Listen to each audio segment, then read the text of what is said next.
Biglang naliwanagan si Moyong Tak nang maunawaan niya na maging ang di inaasahang hindi pakikilahok ng kanyang kapatid sa mahalagang labanan ay bahagi ng isang maingat at matalinong plano. Isa sa mga di malilimutang sandali ng pulong ay ang nakakagulat na balita na ibinigay ni Igang ang maalamat na kumpletong talam ng 7 bituin sa kanyang nakababatang kapatid. Ito ay isang sinaunang at napakahalagang kayamanan ng pamilya Mo na nawala sa malupit na mga laban noong nakaraan. Habang umuusad ang mga kaganapan, nalaman na ang matalas na isipan ni Baek Igang ay dati nang nakipagkasundo sa matalinong patriarka upang ibalik ang banal na espada, matapos siyang malalim na maantig sa pambihirang talento ng magkapatid.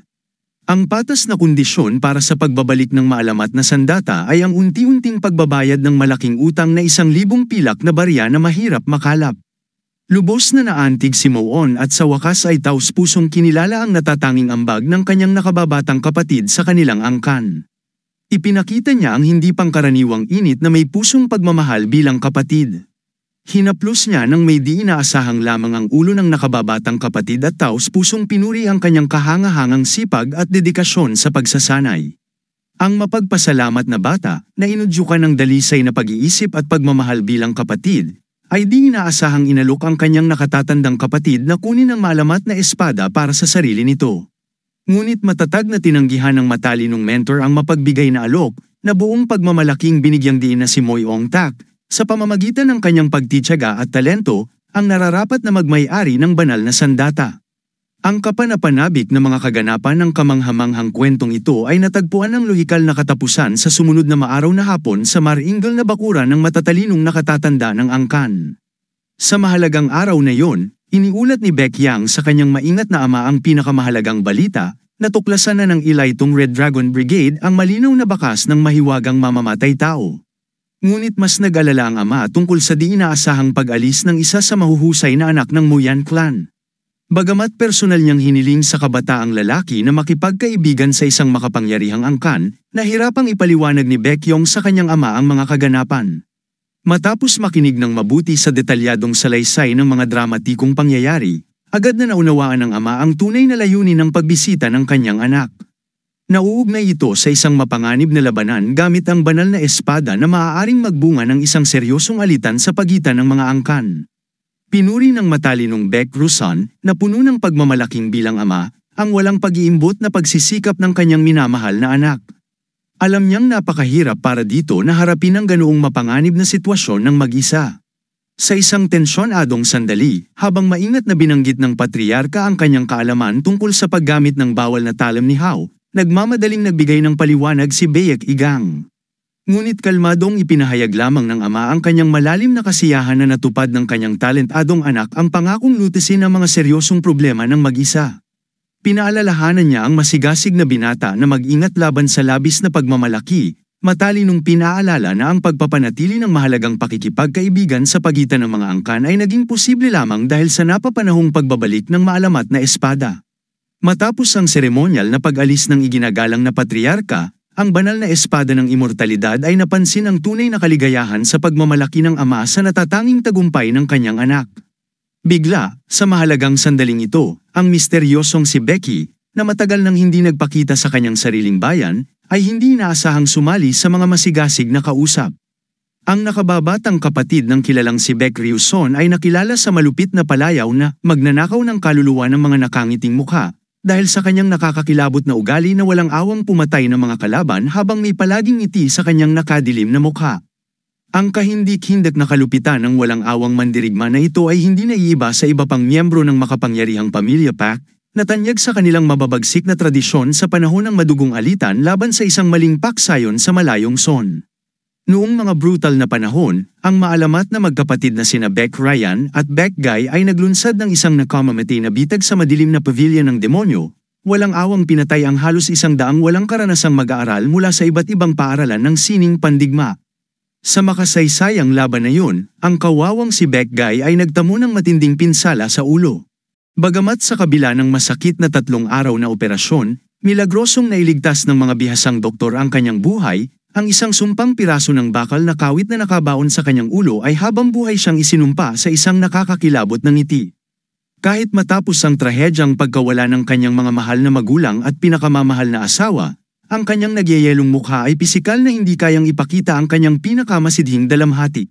Samantala, taimtim na pinuri ng masigasig na si Beck Ryuson ang kanyang tapat na kapatid sa matagumpay na pagsegowa ng pinakamahalagang ebidensya, isang bagay na hindi na nakakagulat dahil sa mga responsibilidad ng kapatid sa kanilang angkan.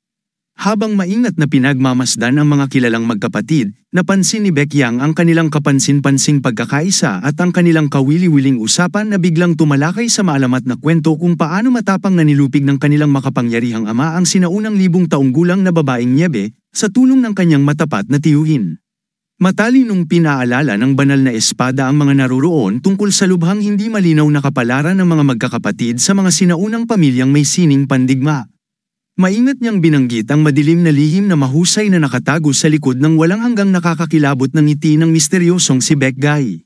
Sa pinakamahalagang pulong sa gitnang bulwagan, detalyadong iniulat ni Beck Guy ang unang seryosong bakas mula sa 20 masusing siniyasat na kaso, lalo niyang pinuri ang epektibong gawain ng ilaitong Red Dragon Squad. Hindi inaasahang sumiklab ang tensyon nang tahasang ipahayag ng isa sa mga konserbatibong nakatatanda ang kanyang malinaw na pagkadismaya sa mapangahas na kilos ni Beck Guy, na di umano'y nagdudulot ng dungis sa walang kapintasang reputasyon ng kilalang squad. Agad na nakialam ang makapangyarihang lola ni Beck Yang, ang matalinong pinuno ng konseho ng mga nakatatanda, at mariing iniutos na iharap ang lahat ng mahalagang ebidensya sa pulong. Sa mahigpit na utos ng matapang na pinuno ng ilaitong unit, solemn na nilang iniharap ang pangunahing may sala sa malawak na bulwagan. Siya ay hindi inaasahang naging isang talentadong arkitekto na minsang nagdisenyo ng hindi mapasok na kastilyo ng angkan. Sa matinding interogasyon, nalaman na ilang buwan na ang nakalilipas, ang isang sakim na taksil ay lihim na ibinenta ang mga lihim na plano ng banal na kastilyo sa isang kaina-hinalang tao kapalit ng malaking halaga ng 1,000 mahalagang pilak na barya. Lubos na nabigla ang matatalinong nakatatanda sa nakapangingilabot na pagtataksil sa banal na tiwala ng angkan alang-alang sa mababang pera. Ang nahubaran ng maskara na arkitekto ay mapagpakumbabang humingi ng tawad sa nasaktan nilang kongregasyon, batid ang hindi maiiwasang mabigat na parusa para sa kanyang krimen. Ang maingat na si Beck Yang, na masusing sinusubaybayan ang lahat ng nangyayari sa bulwagan, ay hindi maikonekta ng lohikal ang kakaibang usapan tungkol sa ninakaw na mga plano sa kamakailang mahiwagang pag-atake ng mga bihasang mamamatay tao. Ang matalas na isipan ng binatang si Beck Yang ay labis ding nabagabag sa hindi maipaliwanag na katahimikan ng banal na espadang walang kamatayan, na karaniwang aktibong nakikilahok sa mga ganitong uri ng investigasyon. Sa hindi inaasahang pagkakataon para sa lahat ng naroroon, bigla ang ginamit ni Beck Guy ang sinaunang pamamaraan ng karanasang dalas at solemning nagsalita sa tahimik na pulong.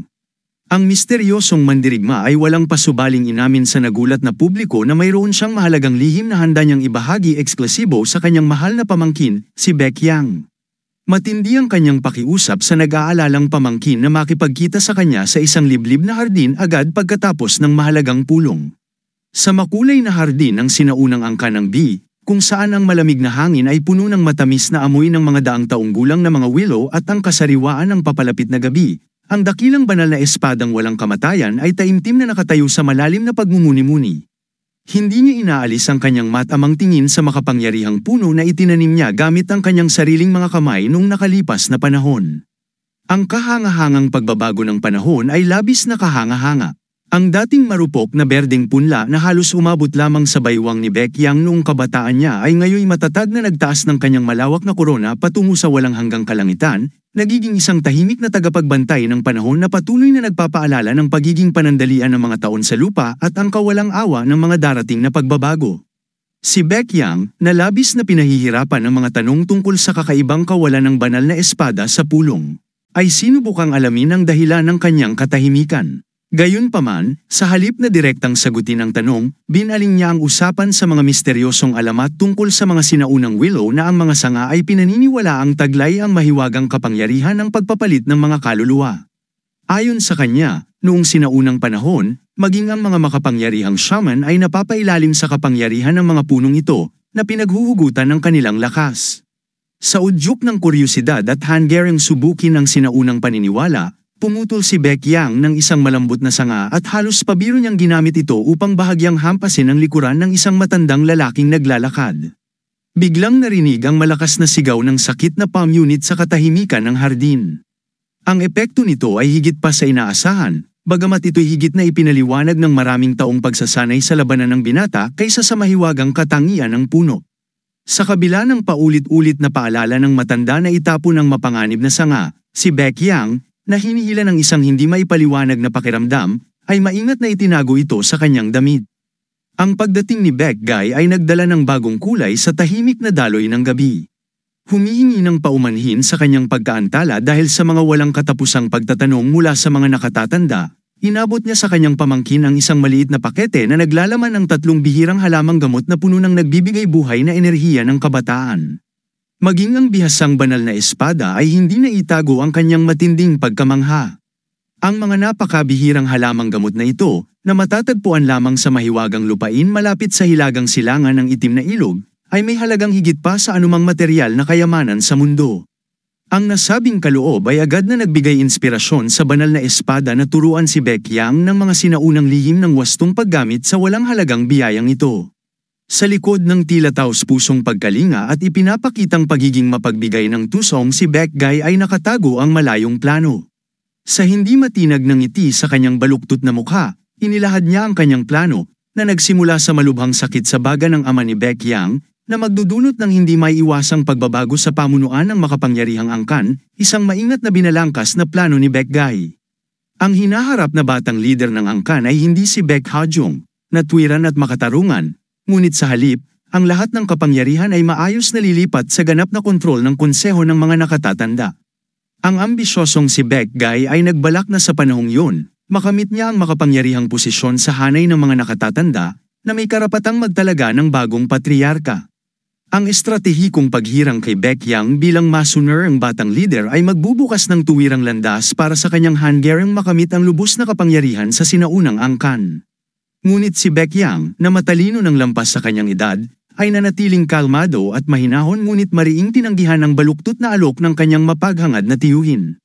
Ang mapagkumbabang binata ay tahasang nagsabi tungkol sa kanyang sariling mga limitasyon at nagpahayag ng buong tiwala sa natatanging kakayahan ni Baek Hajong na pangunahan ang angkan sa tamang landas ng pagunlad. Sa pagkakita ng ganap na kabiguan ng kanyang orihinal na plano, mabilis na lumipat si Baek Guy sa tunay na layunin ng mahalagang usapan. Ibinahagi niya ang nakakabagabag na impormasyon mula sa siniyasat na arkitekto. Ang mga misteryosong bumibili ng mga lihim na plano ay nagpapakita ng pambihirang interes sa kanilang katotohanan at kawastuhan. Ang ganitong kakaibang asal ay malinaw na nagpapahiwatig ng isang sinadyang paghahanap para sa isang tiyak na bagay na maingat na nakatago sa sinaunang pader ng isang hindi matibag na gusali. Ang mesensinang pag-uusap ay biglang naputol sa hindi inaasahang pagdating ni Zoro, isang magiting na mandirigma mula sa elite na Red Dragon Squad. Ang bawat kilos ng dalaga ay nagpapakita ng lakas at kumpiyansa. Ang kanyang biglaang paglitaw ay nagdala ng ganap na bagong dimensyon sa pag-uusap. Ang kahangahangang kwento ng magkapatid na Nam, na hindi magkadugo ngunit pinagtagpo ng tadhana, ay mas malakas pa kaysa sa maraming magkakapatid. Ang kanilang kakaibang landas sa buhay sa loob ng angkan ay malinaw na sumasalamin sa pangunahing katangian ng 7 dakilang angkan ng sining ng pakikidigma. Di tulad ng ibang paaralan na nagpapalawak ng impluensya sa pamamagitan ng mga aral at doktrina, ang sinaunang mga angkan ay kusang tumatanggap ng karapat-dapat na mga tagasunod at ulilang kabataan, binibigyan sila ng bagong pamilya at mataas na tadhana. Gayunpaman, ang malupit na tadhana ay walang awang naglayo sa magkapatid na Nam sa magkaibang landas ng buhay. Si Soha, na isang payak at masunurin, ay itinalaga bilang simpleng tagapaglingkod. Samantala, si Zoro, na puno ng talento, ay napasailalim sa makapangyarihang proteksyon ni Baek Guy mismo, na sa huli naging isa sa mga pinakamahusay na mandirigma ng tanyag na Red Dragon Squad. Sa kabila ng malaking agwat sa kanilang katayuan sa lipunan, hindi nito nasira ang pinakamalalim na espiritual na ugnayan ng magkapatid. Ang kanilang mga bihirang pagkakataon ng pagkikita ay higit pang nagpapatibay sa kanilang di mabubuwag na samahan, na nagiging mas malalim at makahulugan kaysa sa karaniwang pagkakapatiran. Ang matalas na isipan ni Baek Yang, upang maibsan ang tensyon, ay maagap na inilipat ang usapan sa kanyang paboritong paksa, ang sining ng pakikidigma. Ang binata ay taos-pusong humanga ng malaman na si Zoro, bukod sa tradisyonal na mga teknik ng angkan, ay ganap na nasanay sa lihim na sining ng moonwalk, isang lihim na teknik na karaniwang itinuturo lamang sa piling kasapi ng mahiwagang Secret Mist Squad. Sa hindi inaasahang pagbubunyag, Inamin ni Zoro ang kanyang maingat na paghahanda para sa isang malaking paglalakbay kasama ang kanyang minamahal na kapatid na si Soha patungo sa malalayong misteryosong lupain ng Ko. Ang biglaang pagdating ni Baekhyun at Moyonek ay nagdala ng kaluwagan sa lahat, lalo na sa pinaka-nababahala kay Baekhyun. Ang kanilang tamang-tamang pagdating, na parang sariwang hangin ng tagsibol, ay agad na nagpaalis ng namumuong ulap ng hindi pagkakaintindihan at nakatagong layunin. Para kay Baekhyun, ang muling pagkikita sa mga tunay na kaibigan ay naging isang tunay na kaligtasan mula sa lalong nakalilitong sitwasyon. Si Moyonek, na mapanuri sa kabila ng kanyang kabataan, ay agad napansin kung paano mahiwagang nagbago ang malungkot na damdamin ni Baekhyun at naging masaya ito. Isang masiglang biruan ang agad na sumiklab sa pagitan ng mga kabataang mandirigma nang pabirong magreklamo si Moyan tungkol sa matigas na pagtanggi ni Baekhyun na magsanay kasama siya. Sumagot si Haejun nang may makahulugang kaseryosohan na walang kabuluhan ng isang tunggalian laban sa isang malinaw na mas mahinang kalaban. Ang kanilang masiglang pagtatalo, na puno ng kabutihang loob, ay nagpapakita ng lumalalim na pagkakaibigan sa pagitan ng mga kabataang mandirigma. Ang biglaang pagdating ni Baekhyun, na hinahabol ang hininga at labis na balisa, ay nagpatigil sa kasiyahan ng sandali. Ang nag-aalalang dalaga, nang malaman ang nalalapit na mapanganib na paglalakbay ni Baekhyun patungo sa malayong Chunrim, ay desperadong nakiusap na sumama. Lubos siyang walang kamalayan sa malinaw na masakit na kalagayan ni Yang. Ang matalinong si Soyu ay walang tigil na sinubukang kumbinsihin ang dalaga, ngunit si Baekhyun, na pinapatakbo ng taus-pusong pag-aalala para sa kanyang minamahal, ay patuloy na nagpupumilit, taimtim na nangangakong magiging maayos ang kanyang asal habang nasa biyahe. Ang mahirap na sitwasyon ay malumanay na nalutas ni Jin Liang, na maingat ngunit matatag na inilayo ang kanyang labis na nasasabik na nakababatang kapatid mula sa nahihiyang si Baekhyun. Pagkatapos ng emosyonal na tagpo, nagpaumanhin ng awkward si Baekhyun kay Soyu para sa patuloy na kaguluhang dulot ng kanyang presensya. Napansin ni Soyu na ang batang pinuno ay tunay na minamahal sa kanilang angkan, bagamat si Yang mismo, na laging inaalala ang kanyang mababang posisyon, ay matatag na hindi sumasang-ayon sa ganitong obserbasyon. Sa kanyang masusing pakiramdam, naramdaman ni Baekhyun ang isang kakaibang bagay sa misteryosong kilos ni Soyu. Nang makarating sa tahimik na tirahan, agad na nagpunta si Yang upang kolektahin ang mga kailangang gamit ni Sohua, iniwan si Soyu upang maghintay ng matiisin. Ang mapanlikhang Sacred Blade ay hayagang ibinahagi ang kanyang seryosong pagdududa kay Yang, si Soyu, na Tuso, ay malinaw na hindi ibinubunyag ang karamihan sa kanyang tunay na kakayahan sa pakikidigma at tumingin kay Baekhyun na may bahagyang natatago ngunit malalim na galit. Ang matalinong guro, sa isang mapanlikhang dialogo, ay hinimok si Baekhyun na tigilan ang pagmamaliit sa halaga ng sakripisyo ni Sohua.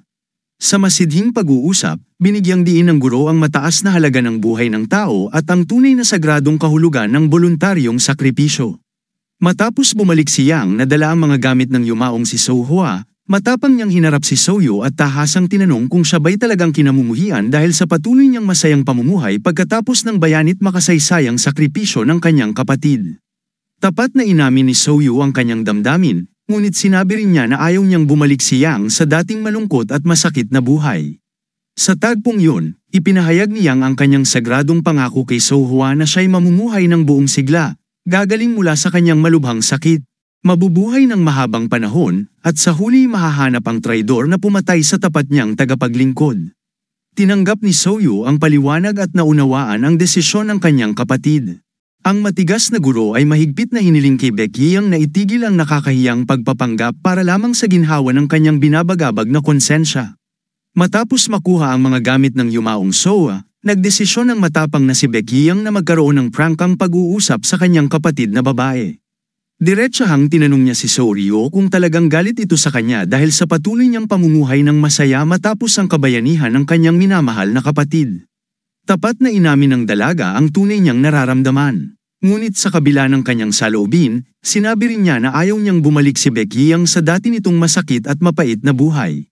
Dito, ibinahagi ni Baekhyun ang banal niyang pangako kay Soa bago ito pumanaw, na mamuhay ng masaya, malampasan ang malubhang karamdaman, umabot sa 100 taon, at hanapin ang traidor na pumatay sa kanyang tapat na lingkod. Bagamat may hinanakit, inamin ni Soryo na nauunawaan niya ang naging desisyon ng kanyang kapatid na iligtas si Baekhyun. Habang binabasa ang mga liham ni Soa, natagpuan niya ang singsing ni Soa na ipinadala kasama ang huling sulat. Naalala niya kung paano niya tinuruan si Soha na magbasa't magsulat para lamang sa kanilang pag-uusap sa sulat. Sa mga sulat ni Soha, natuklasan niyang ang singsing ni Soha na kasama sa kanyang huling mensahe, isang paalala ng kanilang matibay na ugnayan at ng bagong simula sa gitna ng kanilang mahirap na tadhana. Ilang araw matapos ang paghahanda para sa mahabang paglalakbay, labis na naantig si Baekhyun nang ihatid siya ni Pik Hae-jeon at Baekmua upang magpaalam. Habang nakaupo sa karawahe, binuksan niya ang mga liham ni Soha, kung saan ibinahagi nito ang mga obserbasyon sa kanilang buhay at ang mga kamanghamanghang natuklasan tungkol sa batang Ginoo. Ang singsing at kwintas na nakasabit sa malapit ay naging tahimik na saksi sa makabagbag damdaming sandali. Sumagi sa isip niya ang usapan nila ng kanyang guro 3 araw ang nakaraan. Napag-usapan nila ang kakaibang aspeto ng kanyang kalikasan. Napansin ng guro na bagamat ang sleepwalking ay mas karaniwan sa mga bata, ang kaso ni Baekhyun ay natatangi.